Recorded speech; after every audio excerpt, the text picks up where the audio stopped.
Okay, before I do anything else, I wanted to mention something I forgot to talk about in class today about the unit circle, and that is the quadrantal angles 0, 90, 180, and 270. We talked about those angles, but we didn't talk about their sine, cosine, and tangent, and we didn't really talk about tangent for any of the other angles either, but I did mention that tangent is equal to y over x. So I just want to make sure we all understand that when you know the coordinates of all the points on the unit circle, the cosine of whatever angle you're talking about, so cosine theta, is your x coordinate for any of those points. The sine of an angle, any angle on there, is the y coordinate of that point.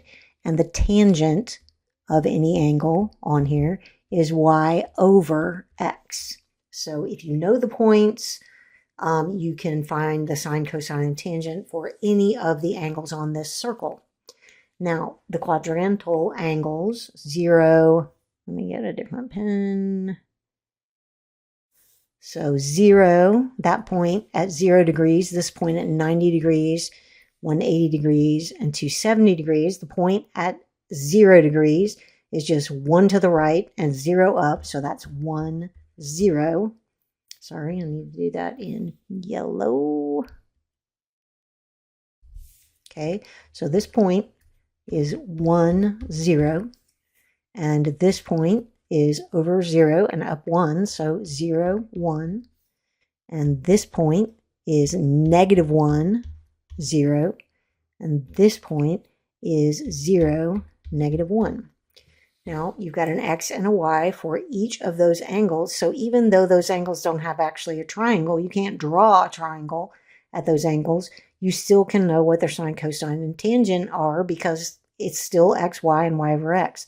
So for 0 degrees, the cosine of 0 degrees is going to be the x-coordinate, which is 1. The sine of 0 degrees is the y-coordinate, which is 0. And the tangent of 0 degrees, which is y over x, is going to be 0 over 1, which is 0. Then for your 90-degree angle, you've got 0, 1. So your cosine of 90 is going to be the x, which is 0. Your sine of 90 is going to be 1, because that's the y-coordinate. And then your tangent of 90 is going to be y over x. Y is 1, x is 0. That can't happen. So you can't have a 0 in your denominator, so tangent 90 is non-existent. It does not exist.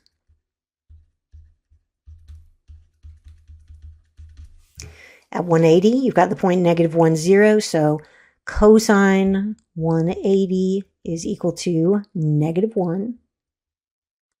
Sine 180 is equal to 0. And the tangent of 180 is equal to y over x, so 0 over negative 1, which is 0.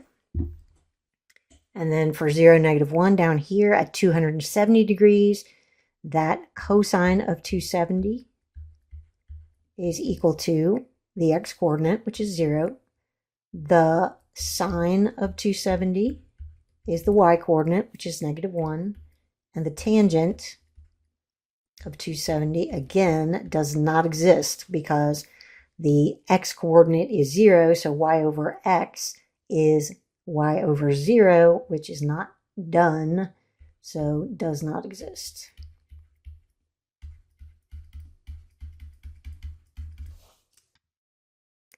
Okay, so I just want to quickly start this problem over since we were kind of rushing out when we were doing this problem. So we want to add these two vectors and get the resultant vector.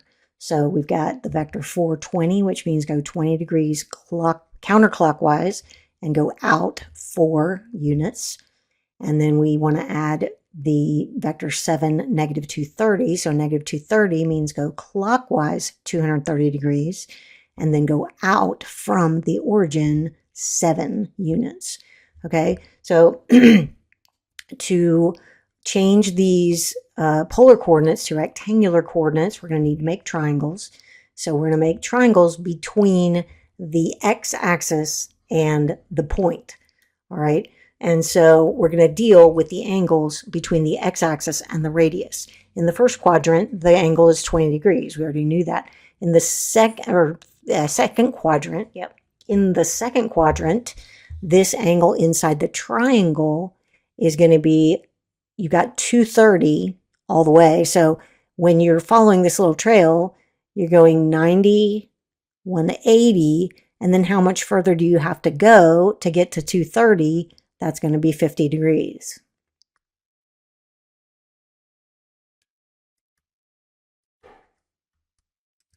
All right, so those are the two triangles we're going to be dealing with, and we're going to find the x and the y for each triangle. The x is the horizontal leg, the y is the vertical leg.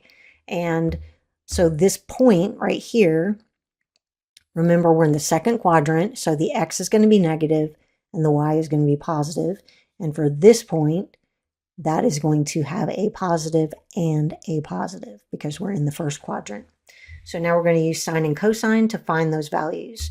So in the first triangle with the 20-degree angle, you know that sine 20 degrees is equal to opposite, which is y, over hypotenuse, which is 4, which means that y is equal to 4 sine 20. And then cosine of 20 degrees there is going to be adjacent over hypotenuse, so x over 4.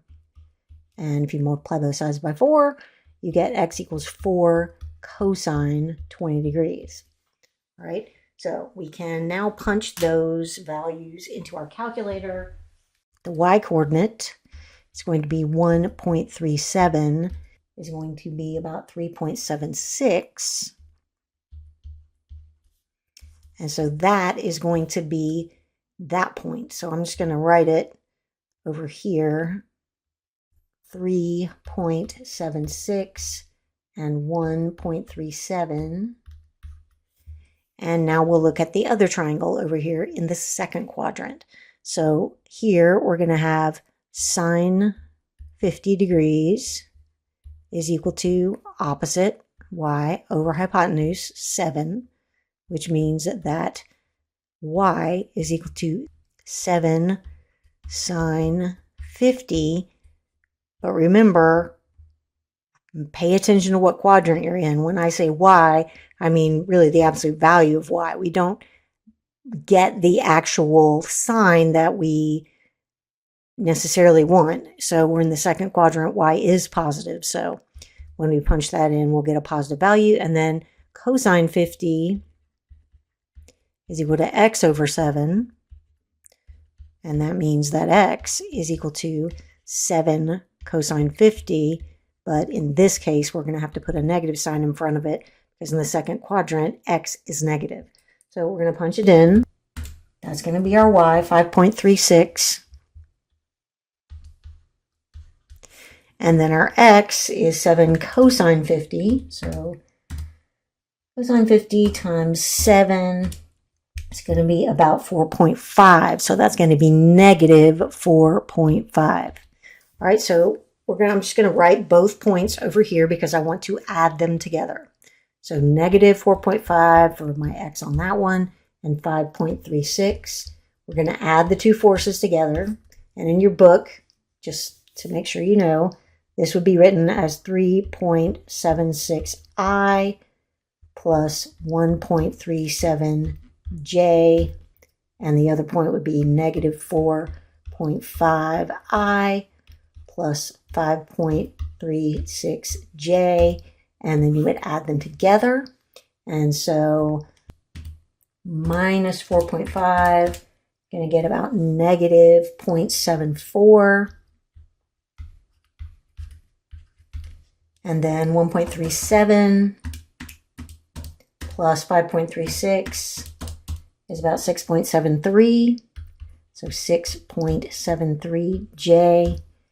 And if I just use the coordinate pairs, I'll get the same thing. Obviously, negative 0.74 for x and 6.73 for y. All right, and the question is find the resultant, which means the resultant vector. So you are going to have to change this back into polar coordinates. So, all right, sometimes we want to know what force we will need in order to counteract the forces that are being applied to an object. This force is called the equilibrant. It's a weird word. I used to call it the equilibriant, but I realized it's not called that. It's called the equilibrant. The equilibrant has the same magnitude as the resultant, but in the opposite direction. So when you add two forces together, if you're looking for the equilibrant, you go ahead and find the resultant, and then your equilibrant will be the exact same angle, but the magnitude will be the opposite of the resultant magnitude. So let's look at an example. So two forces where pound equals pounds, a force of 4, 50 degrees, and a force of -6, 170 degrees were applied to an object. So here's the 50 degrees and the 4. And then you've got the 170 and the -6, which means you go in the opposite direction from +6. So you're going that way. That angle there, if you go 170 degrees counterclockwise, you're almost to 180, but you are just 10 degrees short. So that angle there is 10 degrees, which means that the angle in this triangle is also 10 degrees. So now we have our vectors, we have our triangles, and we're going to figure out what x and y are so that we can add these forces together. So for the 50 degree one, I'm just going to speed through this. We are going to have that x is equal to 4 cosine 50 and y is equal to 4 sine 50. So if we punch that into our calculators, and now we will look at the other triangle, the one with the 10 degree angle. So for that one, we are going to have our x is equal to 6 cosine 10 degrees and y is equal to 6 sine 10 degrees. And remember that for this one, the y coordinate is going to be negative because we're in the fourth quadrant. So if we punch in 6 times cosine 10, we're going to get 5.91 about. And if we punch in 6 times sine 10, we're going to get about 1.04. So I will just go ahead and write the vectors the way the book writes them, just to be quick about it. We can't find the equilibrant until we change it back to polar coordinates. All right, so now we are going to go ahead and just draw a very rough graph of 8.48i plus 2.02j. It's in the first quadrant, and it's probably something along these lines. So we've got theta we're looking for. We have our x is 8.48, our y is 2.02. And to find theta, we'll use tangent. Tangent theta is equal to opposite, 2.02, over adjacent, 8.48. And if we punch that into the calculator, we're going to need to use inverse tangent of 2.02 over 8.48 because we're putting in the ratio and we want to get out the angle. So we hit 2.02 divided by 8.48 equals inverse tangent, and we get that the angle is about 13.4 degrees. And then to find the radius, we will use the Pythagorean theorem. Is going to be 8.72 and 13.4 degrees, but we want the equilibrant. So the equilibrant will go in the opposite direction. So the equilibrant is going to be negative 8.72 and 13.4 degrees. Okay, on this one, we want to know what vector force must be added to a force of 20 30 newtons to obtain a resultant of 25 0 degrees newtons. All right, so now we have one force, and we want to know what force are we going to add to it to get this resultant 25 0 degrees. So 20 30 degrees is going to be 30 degrees from 0 counterclockwise, and the length of that vector is going to be 20. So we want to, first of all, change this to rectangular coordinates. So we drop down the altitude there, and we know the values for 30 degrees. Our x is right here, and our y is here.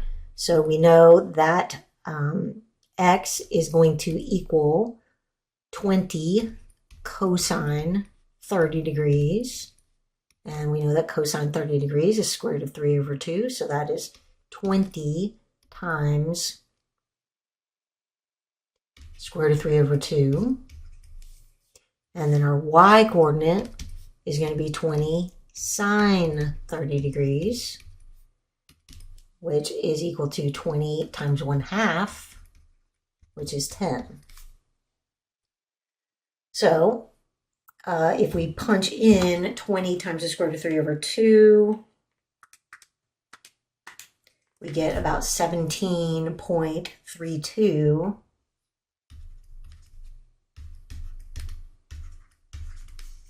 for our x. And this is the first quadrant, so they're both positive. So if I'm just going to write these as coordinate pairs. So 17.32 for my x and 10 for my y. All right, and now the question is, what do I add to that to get a resultant of 25 0 degrees, which is this. 0 degrees, you're not turning at all, but you're going out 25 from the origin. Let me get that x out of the way. Okay, so this point right here. And we don't even have to use sine and cosine to figure that point out. It's just 25 to the right and 0 up. So we're trying to get 25 0. All right, so that's just like an addition equation. So we want 17.32 plus an x value to be 25, and you want 10 plus a y value to give you 0. All right, so obviously for the y, that's just going to be negative 10. And then for the x, 25 minus 17.32 is going to be 7.68. 7.68. All right, so this is the vector you want to add to 20 30 degrees to get 25 0 degrees. And since you need to express it as a vector, you're going to have to change it back to polar coordinates. To do that, you got to remember that you are now in the fourth quadrant because your x is positive and your y is negative. So you're going to be down here. And I'm not even going to try to make it accurate. We know that x is 7.68. And the y is negative 10, or we'll just put 10. And now we're going to find theta, the angle, and we're going to find r, the hypotenuse of that triangle. So I'm going to go ahead and find the hypotenuse real quick. 12.61. And then your angle, you're going to do inverse tangent of 10 over 7.68. 52.48 degrees. And so we are just going to write this as 12.61 for our R, so 12.61 for the R, and then for the theta, we'll just write it as negative 52.48 since we're going clockwise, and so that's how we'll write it, negative 52.48 degrees.